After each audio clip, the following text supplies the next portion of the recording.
Chapter 3, The Waiting List.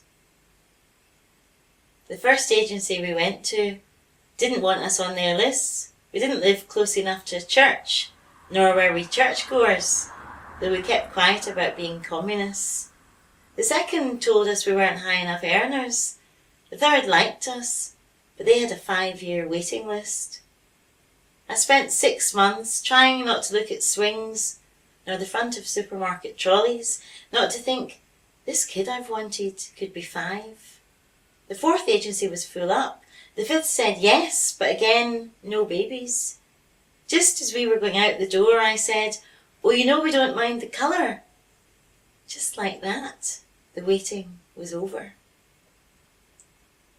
This morning, a slim manila envelope arrives, postmarked Edinburgh, 1 piece of paper. I've now been able to look up your microfiche, as this is all the records kept nowadays. From your mother's letters, the following information. Your mother was 19 when she had you. You weighed 8 pounds 4 ounces. She liked hockey. She worked in Aberdeen as a waitress. She was 5 foot 8 inches.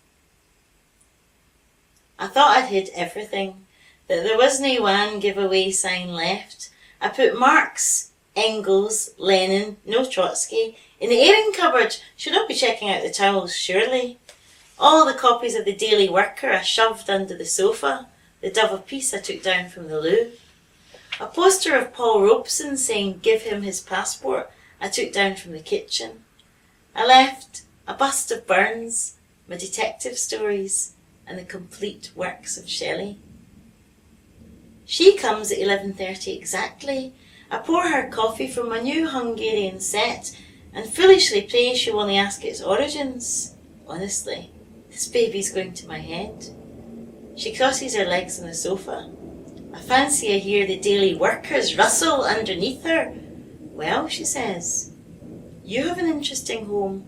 She sees my eyebrows rise. It's different, she qualifies.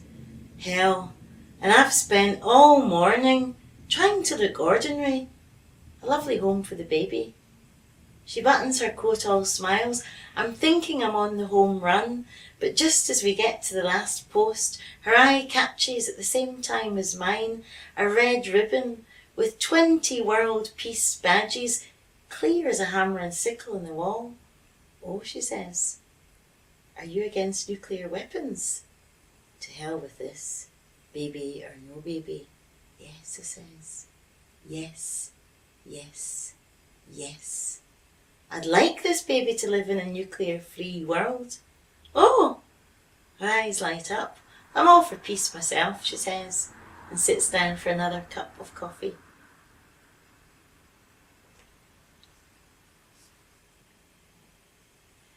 This poem came out of a number of different occasions where people seem to think that being black and being Scottish is a contradiction in terms. So things like that are always happening. Like very recently in Wigtown, I was with my mum, and she referred to me as her daughter, and this little old lady said, is that lady your daughter?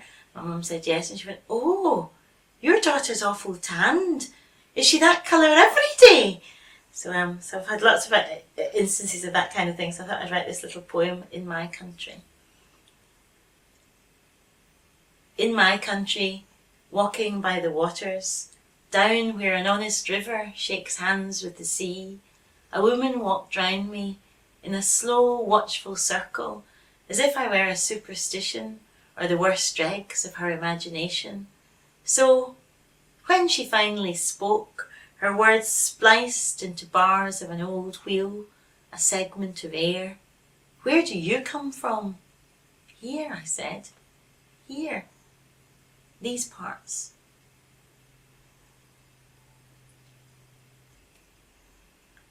Somebody else. If I was not myself, I would be somebody else. But actually I am somebody else. I have been somebody else all my life. It's no laughing matter, going about the place all the time being somebody else.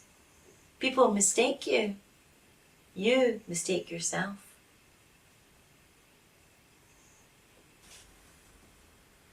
Late love. How they strut about, people in love. How tall they grow, pleased with themselves, their hair glossy, their skin shining. They don't remember who they've been. How filmic they are, just for this time, how important they've become, secret, above the order of things, the dreary mundane, every church bell ringing, a fresh sign.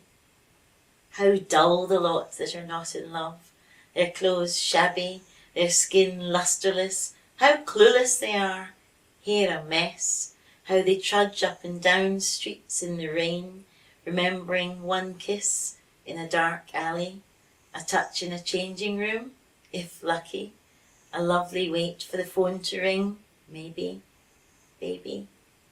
The past, with its rush of velvet, its secret hush, already miles away, dimming now in the late day. Okay, the spare room.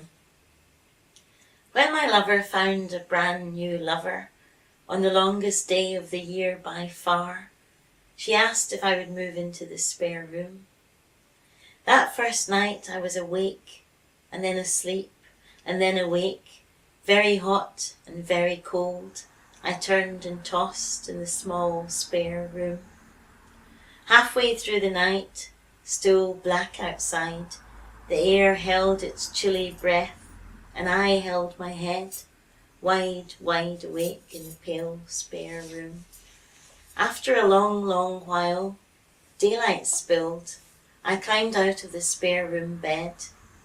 I stood staring at the bed, at the dented pillows.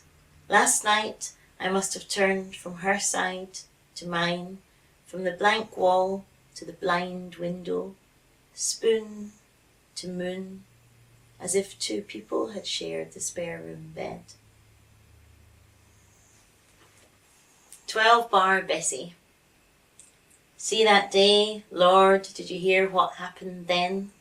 A 9 o'clock shadow always chases the sun, and in the thick, heavy air came the Ku Klux Klan to the tent where the Queen was about to sing her song.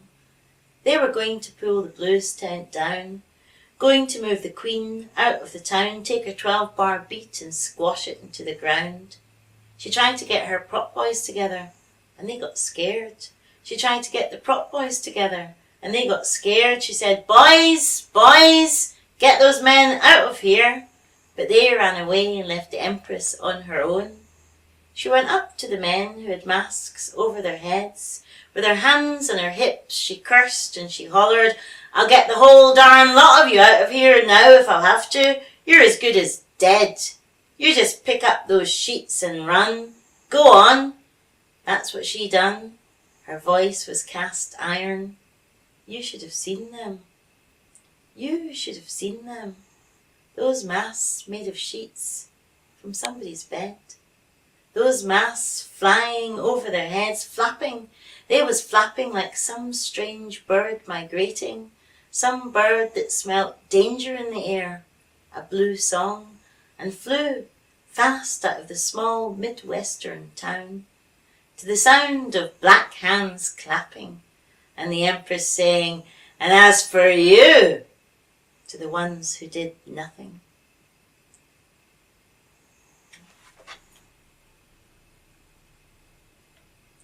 It often strikes me that when people move from one country to another, what they most miss is the language that they leave behind.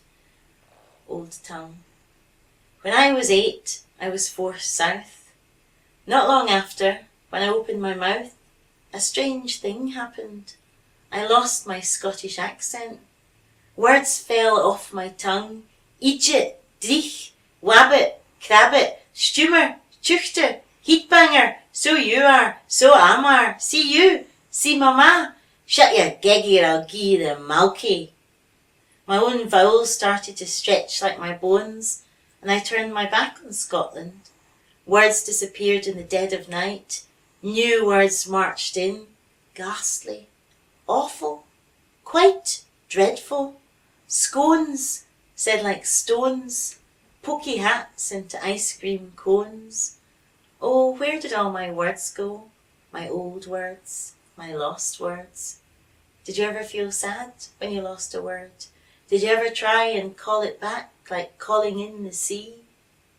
If I could have found my words wandering, I swear I would have taken them in, swallowed them whole, knocked them back. Out in the English soil, my old words buried themselves.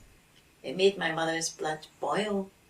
I cried one day with the wrong sound in my mouth. I wanted them back. I wanted my old accent back, my old tongue, my dour, sour Scottish tongue. Sing songy. I wanted to gie it laldy.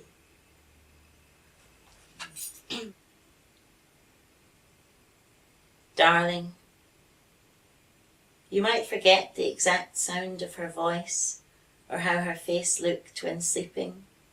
You might forget the sound of her quiet weeping, curled into the shape of a half moon, when smaller than herself, she seemed already to be leaving before she left, when the blossom was on the trees and the sun was out and all seemed good in the world. I held her hand and sang a song from when I was a girl. Yo-ya-ho, boys. Let her go, boys. And when I stopped singing, she'd slipped away, already a slip of a girl again, skipping off, her heart light, her face almost smiling. And what I didn't know or couldn't say then was that she hadn't really gone. The dead don't go till you do, loved ones. The dead are still here, holding our hands.